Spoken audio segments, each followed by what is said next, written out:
everyone, it's me, Chef Simone Bridges, and I'm the owner of Goddess Food Factory. And this is my third book for Literacy Week.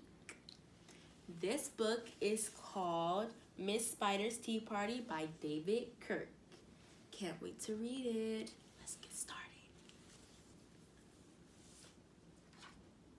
Alrighty. I think that this is so pretty and it's so colorful.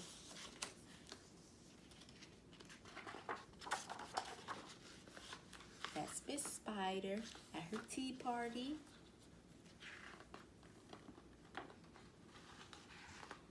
Alrighty, ooh, this is pretty. Okay.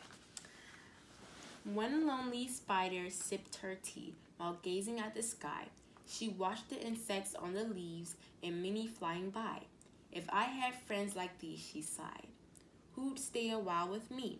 I'd sit them down on silken chairs and serve them cakes and tea.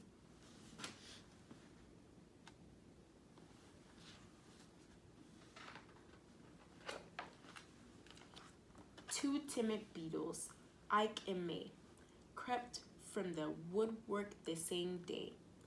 But when Miss Spider begged, "Please stay," they shrieked, "Oh no," and dashed away. Aww.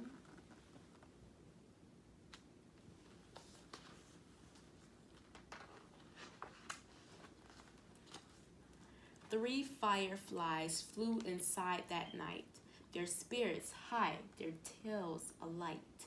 They spied the web and quaked in fear. We'd better get away from here.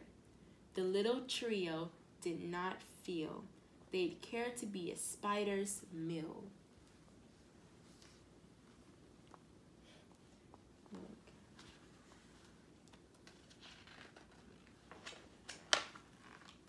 Four bumblebees buzzed by outside.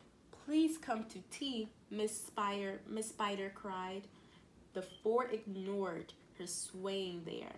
She waved the tea towel in the air. She took a cup and tapped the glass. Then one bee spoke to her at last. "We would be fools to take our tea with anyone so spidery."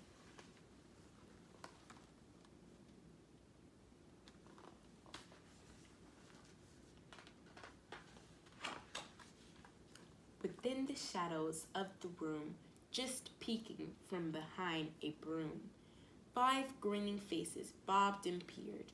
Miss Spider smiled. Her heart was cheered. Descending for a closer look, she danced into the gloomy nook, but sadly found those jolly mugs belonged alas to rubber bugs.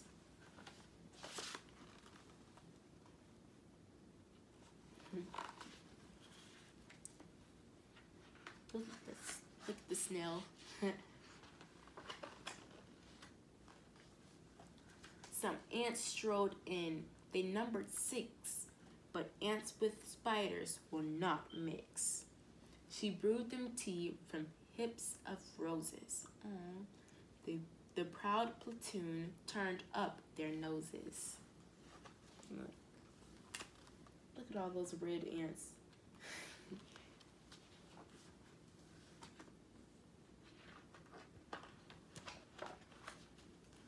A fine bouquet concealed its prize of 7 dainty butterflies. Miss Spider, watching from the wall, was not aware of them at all. The peaches. A lot of beautiful, colorful flowers.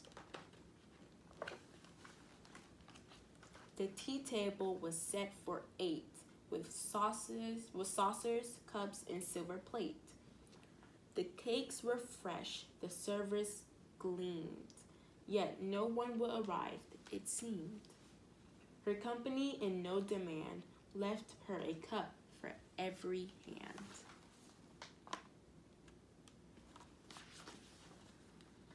She got a little fireplace. Nobody went to show up to her tea party. 9 spotted moths, kept safe and warm, in shelter for a thunderstorm.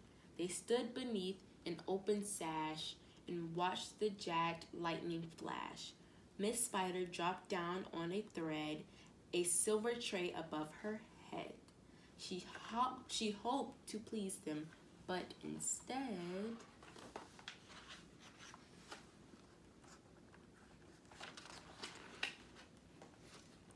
they flew away in mortal dread.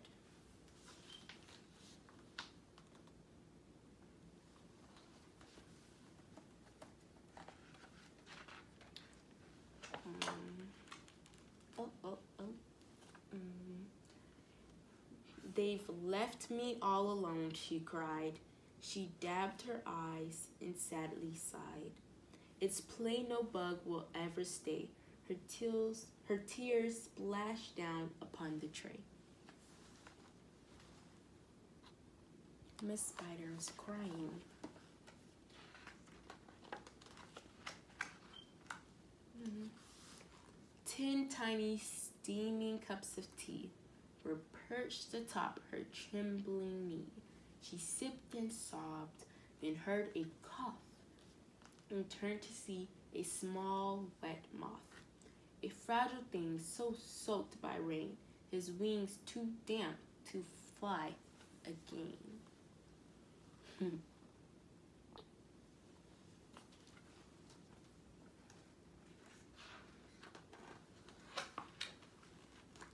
She smiled and took a checkered cloth to cloak the frail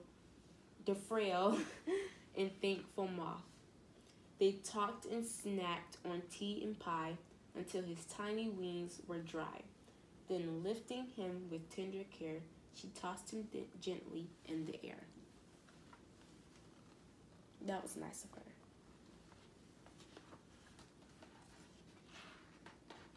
Look at his little pie, little slice of pie. All the cups of tea and pie down there with. The moth told Ike, then Ike told May, who went from bug to bug to say, there is no reason for alarm. She's never meant us any harm. So later on that afternoon, assembled in the dining room, 11 and 6 came to tea to share Miss Spider's courtesy.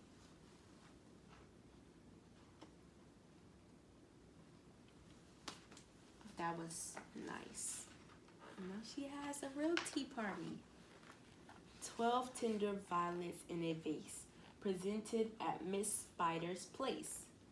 Set by her chair, so neatly spun, she munched the blossoms one by one. Her friends were glad to watch her feast upon the floral centerpiece. It was a great relief to see. She ate just flowers and drank just tea. Miss Spider's reputation grew. Before too long, our hostess knew. Each bug crawled or hopped or flew, and all their lovely children too. And that's the end of this book. Hope you guys stay tuned for my next book for Literacy Week. Make sure you follow me on all social medias at Goddess Food Jacks. Bye! Mwah.